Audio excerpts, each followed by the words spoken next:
Shabbat Shalom. Essa semana iniciamos o quarto livro da Torá, Bamidbar, significa no deserto. Interessante a gente fazer uma pergunta muito famosa, inclusive, por que a Torá foi dada ao povo hebreu no deserto? Nem no Egito, nem na terra de Israel, mas no deserto. A gente pensar um pouco nas características do deserto, a primeira que vem à mente é o fato de que é um lugar deserto, um lugar que não tem ninguém, não tem quase nada também, tem elementos, propícios, mas não carece de muita coisa, um lugar normalmente isolado, um lugar que remete de alguma maneira também a um desapego.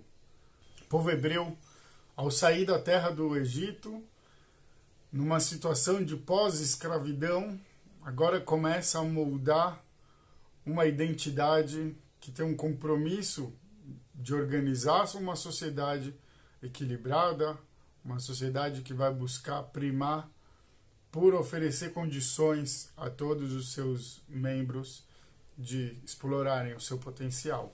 Talvez esse seja um dos motivos pelos quais a Torá foi dada no deserto, justamente para que ela não possa ser reivindicada, justamente para que ela não possa ser atrelada a isso ou aquilo.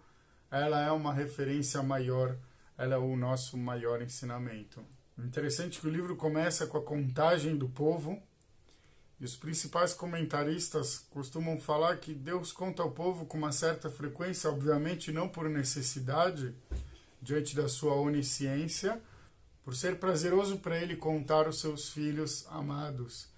E comparações são feitas a coleções ou a quem conta um dinheiro do trabalho que está feliz, mas acho que existe uma explicação ainda mais profunda nessa ideia, que todos somos essenciais e que dentro de uma perspectiva de coletivo, de povo, família, a gente nunca quer que ninguém esteja faltando.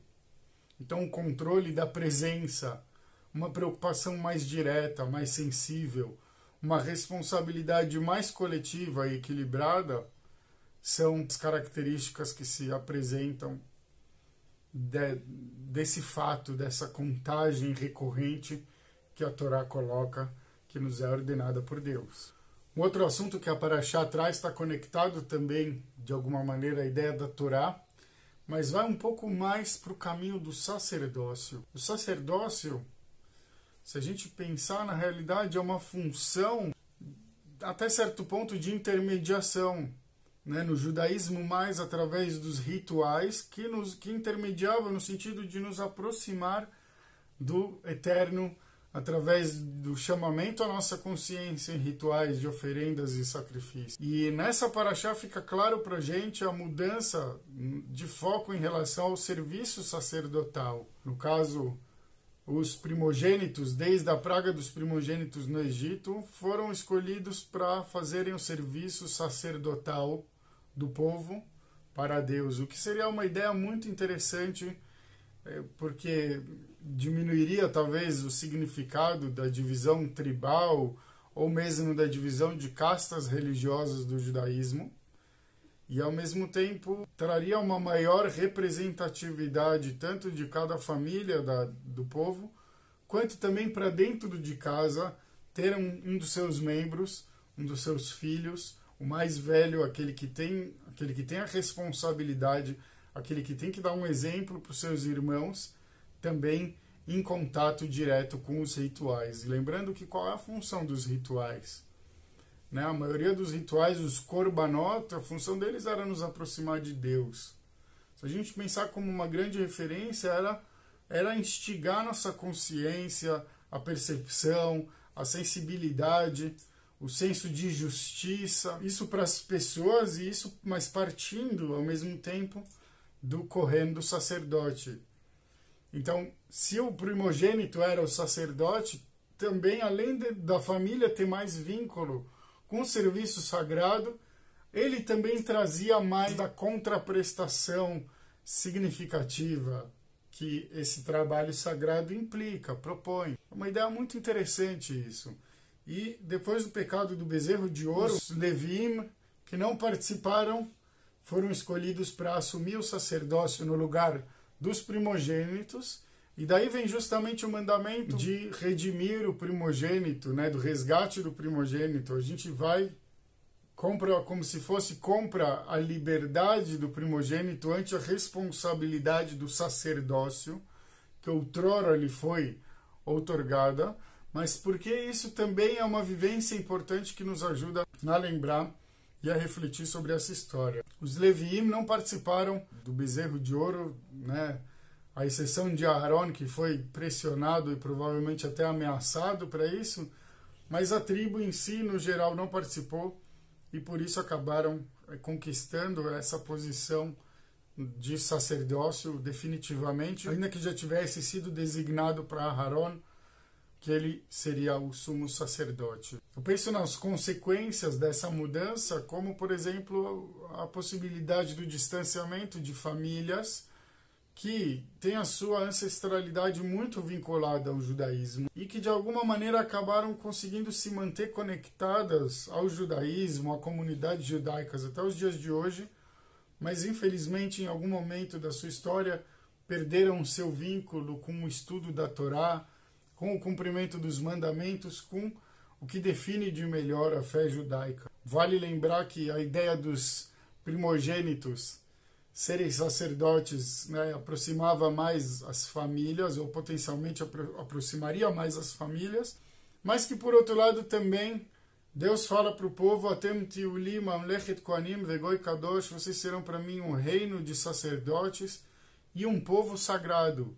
Um reino de sacerdotes quer dizer uma sociedade, um grupo onde todos são sacerdotes, onde todos estão prontos para fazer esse meio de campo diante do ritual para aproximar as pessoas de Deus através da sua consciência, sensibilidade e senso de justiça. Uma vez que o sacerdote era quase que o médico espiritual do povo, era o aconselhador, era o que realmente propiciava para as pessoas características para se conectarem e se reaproximarem de Deus, essa função também foi, então, redirecionada. Importante a gente ver isso, não como Deus tentou, ele queria que fosse assim, plano B, passou para os Kohanim. Eu, particularmente, acho que essa não é a visão.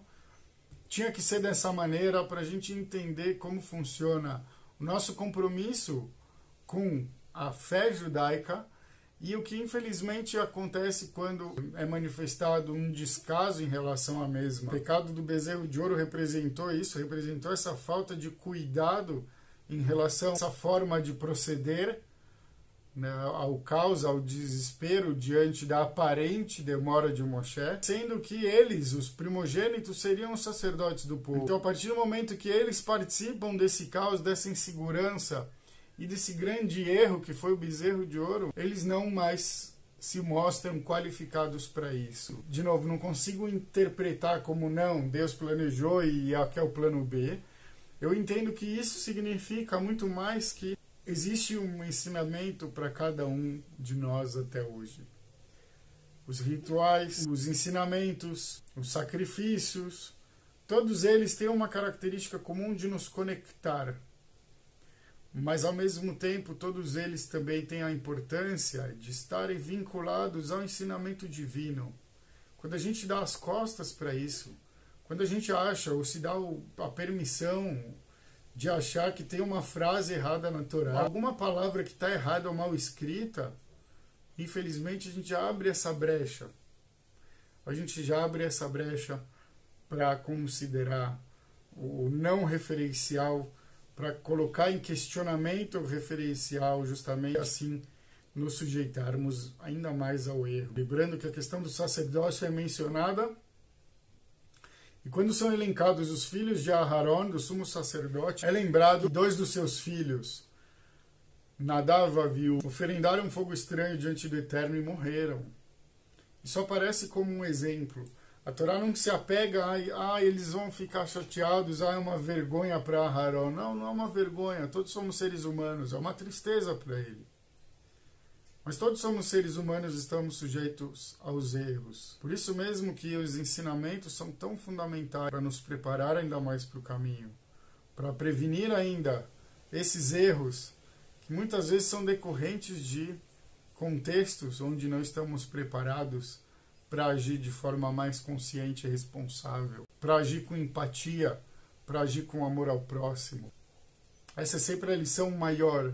E essa Parashá Bamidbar vem justamente uma semana antes de Shavuot, a festa do recebimento da Torá. Para nos dar essa reflexão, agora nós estamos vivendo no deserto, a gente não está saindo para a rua, a gente está em isolamento em casa, quem pode, na medida que pode, obviamente. E esse isolamento ele tem essa característica comum ao deserto, com a diferença que a gente está enclausurado em casa e o deserto ele é a amplitude do vazio, mas que a gente tem a oportunidade de refletir com a nossa própria consciência, com o nosso próprio coração, para que consigamos receber a Torá verdadeiramente, para que o ensinamento divino venha para a nossa vida como um utensílio, uma ferramenta de construção e implementação da paz.